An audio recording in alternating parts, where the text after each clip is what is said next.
Let me explain another kind of leverage that's available to everyone, including yourself. Incidentally, if you get nothing more out of this video than a better understanding of this little simple concept I'm going to explain, you'll have gained something very valuable for watching it. Imagine, if you will, you own a company. You employ just one person, me. I work for 8 hours on Monday. You work for the same 8 hours on Monday that I do. Now listen closely.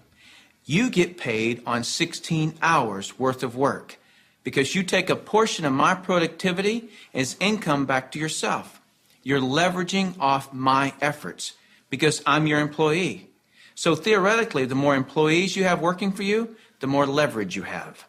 However, have you ever had employees? If you have, you know that in theory, hiring employees sounds great, but it's very difficult to reach leverage through employees. I've heard it said that if you have one employee, you have one headache.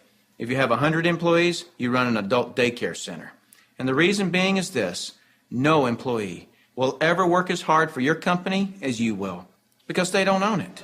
Here's my rule of thumb for reaching true leverage.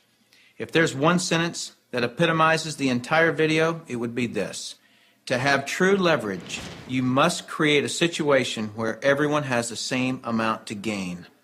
Only then do you have true leverage. Let me give you an example of this type of leverage. Let's say that I'm a real estate broker and I hire an agent named Robert. Robert goes out and sells a building.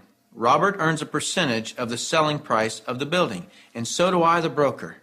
Why do I, the broker, earn a percentage when it was Robert who sold the building? Well, I did some of the advertising. I trained Robert. I had the initiative to go get my broker's license in the first place. I put up the risk. I did a lot of things. And so it's valid that I, as the broker, earn my money. But Robert doesn't work for me as an employee. He's an independent contractor. He just hangs his real estate license on my wall.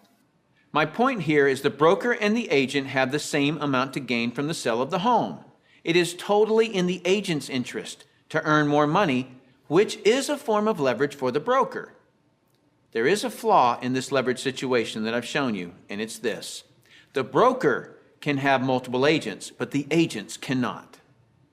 The broker has leverage, the agents don't. Until the agents do what most brokers dread. What happens when I, the broker, have been real effective at teaching Robert to be a good agent? What's Robert going to want to do in a couple of years? Be his own broker, right? Is this good for me, the broker? No, because as soon as he becomes a broker, two bad things happen to me. Number one, he breaks away from me and I lose him as an income source.